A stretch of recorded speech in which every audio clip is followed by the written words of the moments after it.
மேற்பட்ட ஆண்டுகள் தொடர்ச்சியாக அரசு பணியை நிறைவு செய்துள்ள அனைத்து தற்காலிக ஆசிரியர்கள், செவிலியர்கள் மற்றும் எழுத்தர் பணியாளர்களை நமது டிவிகே அரசு பணி நிரந்தரம் செய்யும்.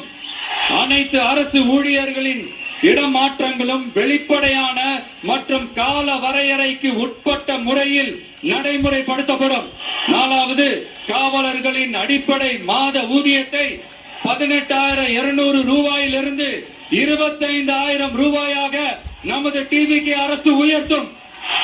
அதிக மன அழுத்தம் உள்ள பணிகளில் ஈடுபடும் காவலர்களுக்கு பணிப்படியாக மாதம் 1000 ரூபாய் கூடுதலாக வழங்கப்படும்.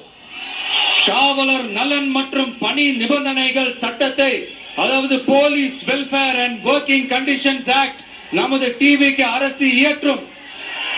அச்சட்டத்தின்படி காவலர்களின் பணி நேரங்கள் முறைப்படுத்தப்படும்.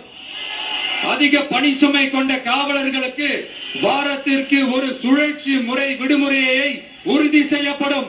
சலவைப்படியை, அதாவது வாஷிங் அலவன்ஸ் 500 ரூபாயிலிருந்து 1000 ரூபாயாக உயர்த்தப்படும். மேலும் மதுரை, கோயம்புத்தூர், திருச்சி, திருநெல்வேலி, சேலம் மற்றும் வேலூர் ஆகிய இடங்களில் காவலர் நல மருத்துவமனைகள் நமது டிவிகே அரசு நிறுவும். கடைசியாக, பெண் காவல்துறை அதிகாரிகள் பாதுகாப்பு நெறிமுறை அல்லது பாதுகாப்பு பணிகளுக்கு பணியமர்த்தப்பட மாட்டார்கள். பெண் காவல்துறை பணியாளர்களுக்கென தனி ஓய்வறைகளும் நடமாடும் டாய்லெட் யூனிட்டுகளும் அமைக்கப்படும்.